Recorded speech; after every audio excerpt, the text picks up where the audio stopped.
To start, I would like to share this photo with you, taken on my 16th birthday. It holds a special place in my heart because it was a day when my mom and I celebrated not just my age, but our journey together. My mom has quite a remarkable background. She grew up in Egypt where her father served as the town's mayor, before they moved to a bustling city. She pursued a degree in accounting, right in the field, and then I came along. We lived in the city of Alexandria, Egypt, until a year ago when my mom made the courageous decision to move our family to the United States. My mom's wisdom has been my guiding light. She's taught me three fundamental principles. Always be a person for others, for kindness shapes heart. Speak out for those whose voices can be heard. And your choices and actions shape you, not your circumstances. So why the move from Egypt? It's because my mom wanted me to have better opportunities, especially in education. In Egypt, economic challenges and poverty meant that education wasn't given the priority it deserved. Living in a developing country such as Egypt, especially for women, presents its own set of challenges. Educational opportunities are very limited, with only 60% of women receiving secondary education. Employment rate stands at around 22%, and poverty rate can reach more than 31% of the female population. And as I stand here today, I cannot help but reflect on the immersive sacrifices my family had made to give me these opportunities. But not everyone can do that. And it made me think about how I could help those who can pick up and leave their home. So I've made it my issue to do something about it, because I believe that no matter where we're from or where we are and where we live, we all share common experiences and challenges. So I've looked into the issues that women face here in the United States, and I was surprised to find that, according to the Women's Agenda, more than 16 million women and girls don't have access to the essential feminine product they deserve. And it made me think that women everywhere, whether in developing countries such as Egypt or right here in the United States, they both face tough challenges, especially when it comes to something like poverty. Let's take a closer look at some important statistics. This is a graph done by Statista on the poverty rate in the United States in 2022. On the y-axis, we can see people of different age groups, starting at the very top with people aged 18 and younger, and ending up with people aged 75 and older. While on the x-axis, we can see that we have the percentage of the population. And here's actually what stands out about this graph. The highest poverty rate can be expected to be among the youngest Americans. About 17% of young male and 17% of young female are living in poverty. And now, look at the next age group of people aged 18 to 24. On the flip side, we can see that the lowest poverty rate can be expected to be among the oldest, which is between 65 to 74. This graph shows a constant pattern, that throughout different age groups, women, shown in black, tend to experience higher poverty rate compared to the men shown in blue.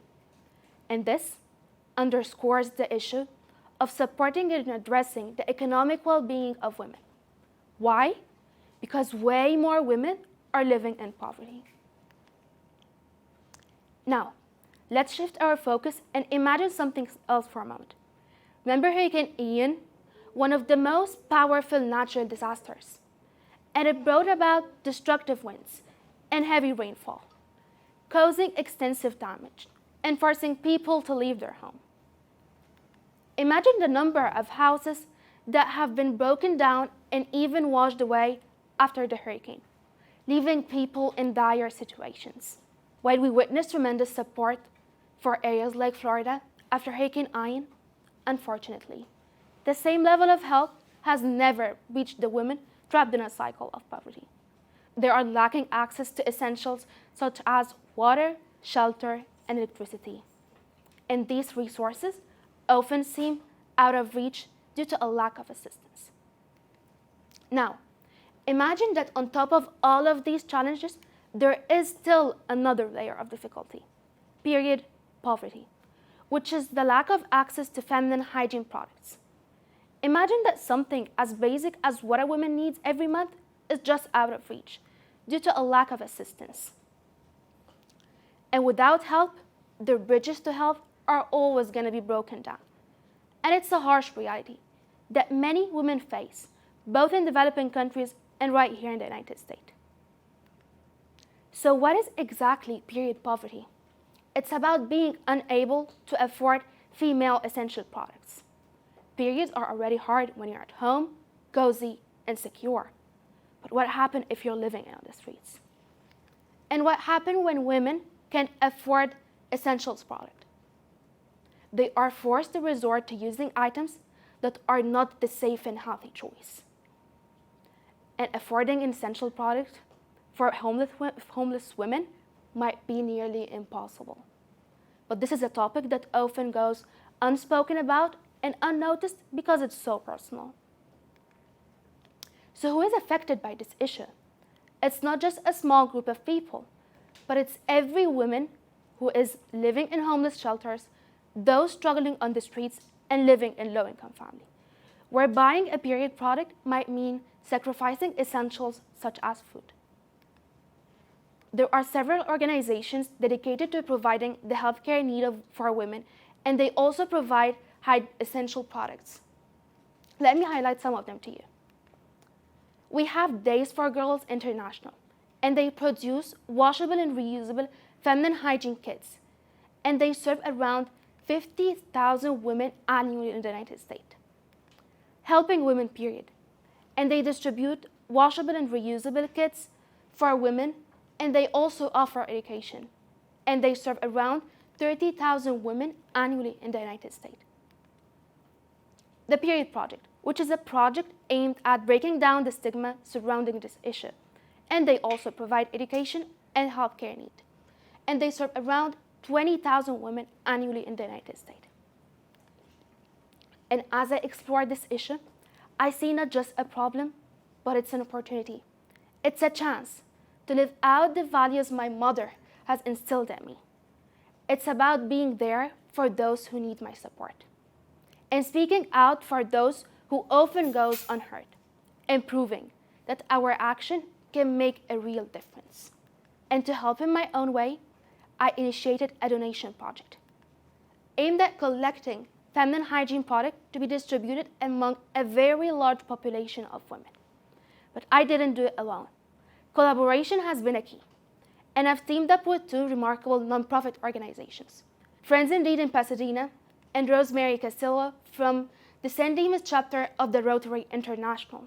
And together, we're addressing the healthcare need of women who deserves our support.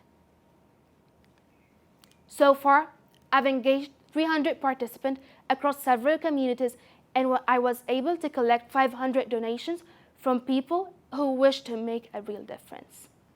Our accepted donations are listed right behind me on the screen. And I believe that this project is just a very small step toward a more significant change, one that I'm committed to pursuing. And I believe that by working together, we can have a meaningful impact on the life of these women and ensure that they have access to the essential product they need.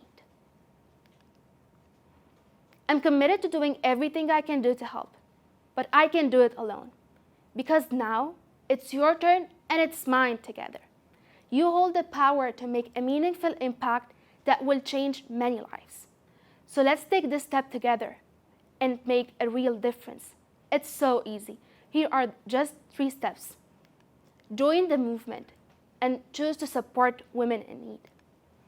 By buying just an extra hygiene product and donate it to one of the organizations that are working tirelessly to provide women the health care need they deserve. Why? Because your donation will always matter. And if you decide to donate, you can scan the QR code right behind me on the screen, and it will take you to an Amazon wish list filled with essential products. You can easily select the items and make sure to choose Pasadena for Friends Indeed as your shipping address, and your purchase will be directly sent for them. I would like to thank my mother and father for their love and support, Mrs. Mona and Dr. Liz for their constant encouragement throughout my project, and Friends Indeed and Rosemary of San Dimas International for collaborating with me, and for all of you for opening your hearts and mind for the women who need our support. Thank you.